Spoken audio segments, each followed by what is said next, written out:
एक व्यक्ति अपने दोस्त के घर पर आता है। वह यहाँ पर अपने दोस्त को आवाज़ लगा रहा है, लेकिन उसकी आवाज़ को सुनकर उस दोस्त की पत्नी आवाज़ देती है, हाँ देवर जी, मैं अंदर हूँ, आप अंदर आ जाइए। अब तो वह व्यक्ति घर के अंदर जाता है और यहाँ पर उसके दोस्त की जो पत्नी है उसका बड़े ज़ोर से स्वागत करती है। उस स्वागत में वह उसको चूम लेती है और बस उनके प्यार का जो प्रसार है वो होने लगता है। यानी कि दोनों एक दूसरे को अपने सीने से लगाते हैं और बड़े ही प्यार से एक दूसरे को चूम लेते हैं। यहाँ पर उनका प्यार तो आगे बढ़ रहा है, लेकिन यहाँ पर वह जो महिला है वह अपने उस यार से कहती है कि उसको छुप छुप कर मिलना पसंद नहीं है। दरअसल वह कब तक ऐसे ही छुप छुप कर मिलती रहेगी, उसको तो तुम्हारे साथ भरपूर प्यार करना है और उस प्यार करने के लिए तुमको एक काम करना होगा। दरअसल वह चाहती है कि वह अपने पति को उन दोनों के रास्ते से हटा दे और बस वो दिल खोल कर प्यार करते रहें। और यहाँ पर वो लोग अब एक ऐसी प्लानिंग कर रहे होते हैं जहाँ एक महिला अपने पति को मौत के घाट उतरवा देना चाहती है। साथ ही साथ वह कहती है अपने आशिक से कि जब तुम इस प्रक्रिया को अंजाम दे रहे हो तो उसके पास वीडियो कॉल करना। वह अपने पति को मरते हुए देखना चाहती है। यानी कि अब तो वह व्यक्ति अब एक ऐसा काम करता है जिसके तहत वह उस वीडियो कॉल को अपनी यानी कि प्रेमिका के पास करता है। और वह जो प्रेमिका है जब उस वीडियो कॉल को देख रही होती है तो बिल्कुल ऐसे अट्टहास करती है जैसे कि कोई बहुत ही बड़ी डायन हो। आखिर उस पत्नी ने अपने पति के साथ इतना बुरा काम कैसे कराया? आप इस पूरी घटना को जानकर वाकई में हैरान रह जाओगे, क्योंकि यहाँ पर एक जो पत्नी है बिल्कुल ऐसा ही काम कर देती है जैसे कि मुस्कान ने किया था अपने पति सौरभ राजपूत के साथ, जो कि मेरठ कांड के नाम से प्रसिद्ध हुआ था। दोस्तों, ये काम पहले से भी होते हुए आ रहे हैं, लेकिन यहाँ जब ये मेरठ कांड हुआ तब से ये कांड प्रसिद्ध हो गया और कैसे महिलाएं अपने पतियों को मौत के घाट उतार भी रही थी और उनसे छुटकारा पा भी रही थी। आखिर कैसे उस पत्नी ने अपने आप को यानी कि अपने पति से छुटकारा दिलाने के लिए ऐसी प्लानिंग करी, पूरी घटना को आज हम यहाँ जानेंगे। नमस्कार, आदाब, सत श्री अकाल दोस्तों, स्वागत है आपका हमारे यूट्यूब चैनल किस्से क्राइम के। और दोस्तों, आपसे वही प्यार भरी गुजारिश, आगे बढ़ने से पहले हमारे चैनल को सब्सक्राइब करना, नोटिफिकेशन की बेल को दबाना बिल्कुल ना भूलें। हमको फेसबुक पर भी फॉलो करना बिल्कुल ना भूलें। और दोस्तों, आज का बेहद ही हैरान करने वाला मामला सामने आता है बेलगावी कर्नाटका से। दरअसल यहाँ पर रहने वाला वह व्यक्ति जिसका नाम शिव गौड़ा पाटिल होता है, ये जो शिव पाटिल है ये बहुत ही सीधा साधा बड़ा ही सौम्य व्यक्ति, और वह अपनी पत्नी शैला पाटिल के साथ वहाँ पर रहा तो करता है। वह अपनी जो भी काम करता है उस काम से उसके परिवार का बड़े ही अच्छे ढंग से भरण पोषण चल रहा होता है। यहाँ पर उन दोनों की बहुत ही अच्छी मतलब कि ऐसा उदाहरण है समाज के लिए कि दोनों पति पत्नी एक दूसरे के साथ बड़े ही खुशमिजाज तरीके से रहते हैं। यहाँ पर वह जो महिला शैला है, शैला भी सभी से खुलकर बात करती है, हंसती मुस्कुराती है और बड़ी ही दिलखुश महिला है। यहाँ पर उस व्यक्ति यानी कि उस शिव गौड़ा के पास, उस शिव पाटिल के पास उसका एक दोस्त आता है। उस दोस्त का नाम होता है रुद्रप्पा। यानी कि अब जो रुद्र है वह उसके पास आता तो है, यहाँ पर उनकी बहुत अच्छी दोस्ती भी है और इसी दोस्ती के चलते कभी तो ये जो शिव पाटिल है रुद्र के घर पर जाता है, कभी रुद्र उनके घर पर आ जाया करता है। लेकिन इन दोनों को कहीं ना कहीं ऐसा लग रहा होता है कि वो दोनों दोस्त ऐसे मतलब कि मजबूत दोस्ती के बंधन में बंधे हुए हैं कि उनकी हर बातें एक दूसरे से मतलब कि शेयर्ड है। अब तो इसी प्रकार से वह जो महिला शैला जब रुद्र को देखती है तो कहीं ना कहीं उसे भी चाहने लगती है। और एक दिन की बात, जब वह रुद्र उस दोस्त के घर पे आता है, यहाँ पर उसका दोस्त यानी कि शिव पाटिल तो है नहीं, यहाँ पर मिलती है शिव पाटिल की पत्नी शैला पाटिल। अब शैला पाटिल उस रुद्र से मना कर रही है और कह रही है कि यहाँ पर उनका जो पति यानी कि जो शिव पाटिल है वह यहाँ पर मौजूद नहीं है। लेकिन कहीं ना कहीं वह जो रुद्र है वह भी उस शैला से बात करना चाहता, क्योंकि नौजवान थे दोनों और कहीं ना कहीं उनकी मुलाकात बड़ी ही अच्छे ढंग से होने वाली थी। और इसी बात के चलते वो दोनों एक दूसरे से बात करने के लिए बैठ जाती है। वह जो भाभी है वह अपने देवर से कहती कि हाँ जी बताइए, आप क्या चाहते हैं, क्या करना चाहते हैं, आप यहाँ पर किसी कारण से तो आए हैं। लेकिन वह जो रुद्र है वह अपनी भाभी से कहता है कि वो उसका और एकमात्र कारण है वो हो आप। दरअसल जो रुद्र बताता है कि यहाँ पर जो शैला पाटिल है उसको बहुत ही खूबसूरत लगती हैं और वह मन ही मन बस एक ही बात सोचता है कि काश बस उसको एक बार वह शैला मिल जाए तो बस वह अपने मन की सी करना चाहता है। अब तो इस बात को सुनकर शैला कहती है कि बताओ फिर तुम्हारे मन में ऐसा क्या है। लेकिन अब वह जो लड़का है वह तब तो थोड़ी सी शर्म कर जाता है। शैला तो कह तो रही है, लेकिन जब शैला उस रुद्र के हाथ को अपने हाथों में थाम लेती है तब तो उस रुद्र की भी सारी शर्म गायब हो जाती है और वह बड़े प्यार से उस अपनी भाभी को चूम लेता है। और यहाँ जिस प्रकार से उन दोनों के शरीर में वो उत्तेजना बन बैठी है, वो लोग भूल जाते हैं कि उनका जो संबंध है वो एक देवर भाभी का है। वो दोनों एक दूसरे की बाहों में इस प्रकार से मतलब इसके करने लगते हैं, प्यार करने लगते हैं, उनके बीच में वो शारीरिक संबंध भी बन जाता है। अब तो वह जो रुद्र है जब भी मौका मिलता है उसको, वो तब उस घर में आता जब वह जो शिव पाटिल होता है वहाँ पर मौजूद नहीं होता। यानी कि वह उसके पीछे से वहाँ आता तो है और उस महिला यानी कि शैला के साथ संबंध बनाता है।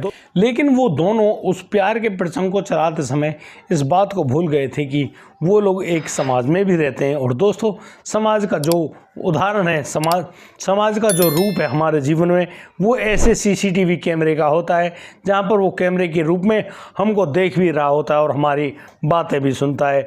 अब तो लोगों को लगने लगा था कि इस रुद्र के इस शैला से कुछ अवैध संबंध हो गए हैं और बस जैसे वो लोग इनको रंगे हाथों देख लेते हैं, अब तो वो लोग इस खबर को पक्का करके उस व्यक्ति शिव पाटिल को बता देते हैं। अब शिव पाटिल जैसे अपनी पत्नी के बारे में, इस बात के बारे में जानता है, वह बहुत ही ज़्यादा गुस्सा होता है और बस अपनी पत्नी जो शैला पाटिल है उनसे कहने लगता है कि भाई तुम्हें शर्म नहीं आती, तुम इस प्रकार के काम करती हो। अरे वो मेरा दोस्त भी है और मुझसे उम्र में भी छोटा है, तुमने उसके साथ संबंध बनाए, ये कितनी घिनौनी बात है, तुमको शर्म आनी चाहिए। लेकिन अब जो शैला है वह कहती है कि हाँ बिल्कुल, तुम्हें तुम्हारी बात को एग्री करती है और उसको वाकई में शर्म आनी चाहिए। लेकिन वह तुमसे वादा करती है वह आज के बाद उस व्यक्ति से कहीं भी कभी भी नहीं मिलेगी। अब इस बात को जैसे ही वह सुनता है वह थोड़ी सी तसल्ली तो उसको लगती है कि ठीक है भाई, उसकी पत्नी इस बात को तो मान गई। और यहाँ पर कई दिन गुजर जाते हैं कि वह जो लड़का रुद्र है वह उस शिव पाटिल के घर पर नहीं आता है। कहीं ना कहीं शिव पाटिल को इस बात पर भी यकीन हो जाता है कि अब उसकी पत्नी मतलब कि सुधर गई है और वह ऐसा काम नहीं करेगी। लेकिन उसको मालूम नहीं था कि उसकी जो पत्नी है वह कुछ और ही प्लानिंग करे बैठी है। अब यहाँ पर दोनों आशिक एक दूसरे से मिलने के लिए बहुत ही बुरी तरह से तड़प रहे होते हैं। लेकिन यहाँ पर जो उनके बीच में रोड़ा बन गया है शिव पाटिल, उनकी वजह से अब उनकी मुलाकातें बिल्कुल भी नहीं होती हैं और इसी बात से वह काफ़ी ज़्यादा नाराज़ भी हो जाती है। और अब वह अपने आशिक से फ़ोन पर बात करती है और उससे कहती है कि देखो, यदि तुम्हें उनसे मिलना है, उसको प्यार करना है, तो तुम्हें एक काम तो करना ही पड़ेगा। दरअसल अब तो अपने दोस्त शिव पाटिल के साथ फ़ोन करो, उससे कहो कि आ जाओ, शराब पियेंगे, पार्टी करेंगे। दोस्तों, मैं आपको बता भी दूं कि जो वह शिव पाटिल है वह कभी कभी शराब पी लिया करता था और बस इसी बात का फ़ायदा उठाकर अब तो जो उसका दोस्त रुद्र है वह उसके पास फ़ोन करता है और उससे कहता है कि आ जाओ, पार्टी करेंगे। अब इस बात पर कहीं ना कहीं वह जो शिव पाटिल उससे मना करता है, लेकिन बार बार की गई रिक्वेस्ट के अनुसार यानी कि रुद्र बार बार उससे कहता है भैया आ जा यार, उसकी गलतियों के लिए उसको माफ़ कर दे, और इसीलिए बस वह यहाँ पर पार्टी करना चाहता है। अब तो वो दोनों यानी कि एक जगह शराब पीने बैठ जाते हैं और वहाँ पर वो लोग जब पार्टी कर रहे होते हैं तो वह जो रुद्र है वह एक काम करता है। वह क्या करता है कि वह खुद तो बहुत कम शराब लेता है, लेकिन उस अपने दोस्त को काफ़ी ज़्यादा शराब पिला रहा होता है और ज़्यादा शराब पीने की वजह से उस व्यक्ति को बहुत ही ज़्यादा नशा हो जाता है। अब जैसे ही उस शिव पाटिल को बहुत ज़्यादा नशा हुआ है, अब तो वह जो व्यक्ति है यानी कि जो रुद्र है वह अपनी प्रेमिका के पास वीडियो कॉल करता है। वीडियो कॉल यानी कि वह अब अपने जो मित्र है उसका गला घोटना शुरू कर देता है और दिखा रहा होता है अपनी प्रेमिका को कि देखो तुम्हारा पति कैसे मरता है। यहाँ पर नेटवर्क कमज़ोर होने की वजह से वह जो व्यक्ति रुद्र है उसकी वीडियो कॉल तो टूट जाती है, लेकिन वह अब उससे वैसे ही कॉल करता है और उसके तहत वह बता रहा होता है कि उसने उसके पति की हत्या कर दी है और वह यहाँ पर बहुत ही बुरी अवस्था में मौजूद है। अब इस पूरी स्थिति को वह जो सैला है वह देख भी रही होती है और हंस भी रही होती है। वह ऐसे हंस रही है जैसे कि वह बहुत बड़ी डायन और उसने किसी व्यक्ति को खा लिया हो। और दोस्तों वाकई में यहाँ पर एक व्यक्ति को तो वो निकल ही गई थी भाई, वह काल के गाल में समा गया था।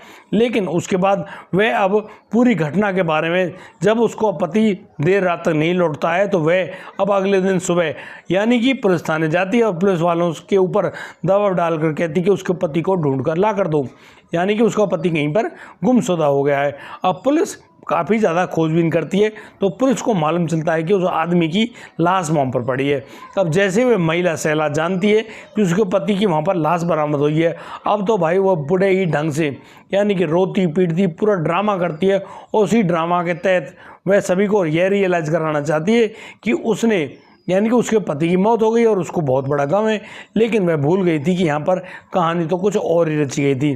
दरअसल यहाँ पुलिस अब पूरे मामले को अलग ही तरह से छानबीन कर रही होती है, क्योंकि समाज के लोग बता देते हैं कि यहाँ ये जो महिला है सैला, इसके रुद्र नाम के एक लड़के से अवैध संबंध हो गए हैं। और दोस्तों अब तो पुलिस उस सैला से उसका नंबर मांगती है। अब उस नंबर की जब सीडीआर रिपोर्ट निकाली जाती है तो वहाँ पर एक नंबर मिलता है रुद्र का। रुद्र जिसके नंबर से उस व्यक्ति शिव पाटिल के पास भी फ़ोन किए गए थे उसी दिन जब वह मारा गया, और उस महिला के पास भी फ़ोन किए गए जिसका नाम सैला है।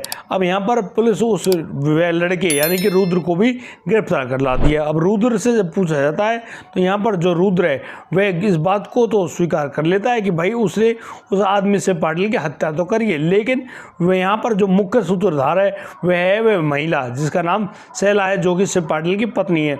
दरअसल सैला उससे मोहब्बत करती है और उसी वजह से उसने उस आदमी की हत्या करवा दी। दोस्तों देखा आपने कैसे एक महिला अपने पति की जान लिवा देती है अपने प्रेमी से, और फिर उसकी हत्या करने के बाद उसकी मतलब वीडियो कॉल पर उसको देखती भी है और फिर बड़े ही ढंग से मुस्कुराती है, यानी कि वह जताना चाहती कि वह बहुत ही ज़्यादा खुश है। लेकिन यहाँ पर उस महिला ने जितना खतरनाक काम अपने पति के साथ कराया उसको जानकर वाकई में सभी लोग हैरान रह गए, तंग रह गए कि कोई भी पत्नी इतना बड़ा काम कैसे कर सकती है। दोस्तों इस पूरे घटनाक्रम को सुनाने का उद्देश्य किसी को परेशान करना नहीं है, किसी का दिल दुखाना नहीं है, लेकिन जिस प्रकार से ये घटनाक्रम आप लोगों के हमारे सामने आते हैं वो कहीं ना कहीं हमको जागरूक करने की भूमिका निभाते हैं, हमको सचेत और सावधान करने के लिए आते हैं कि हमको मतलब कि आंख बंद करके किसी पर भी यकीन नहीं करना चाहिए। और समाज में इतने सीधे भी बनकर मत रहिए कि कोई भी आदमी आपको बस इसी प्रकार से प्रताड़ित करे और परेशान करे। दोस्तों अपनी सुरक्षा खुद अपने हाथ में रखिए ताकि आपके साथ कोई भी ऐसी घटना घटित ना हो। अपने आप को इतना सीधा भी मत रखिए, क्योंकि अक्सर ये कहावत है कि सीधे पेड़ और सीधे व्यक्ति सबसे पहले काटे जाते हैं। दोस्तों आज के लिए सिर्फ इतना ही, अब दीजिए मुझे इजाज़त, मिलता हूँ कल, लाता हूँ एक कोरोना का मामला। तब तक के लिए आप बढ़िया रहें, बेहतर रहें, अपना और अपने परिवार का बखूबी ख्याल रखते रहें। जय हिंद, जय भारत।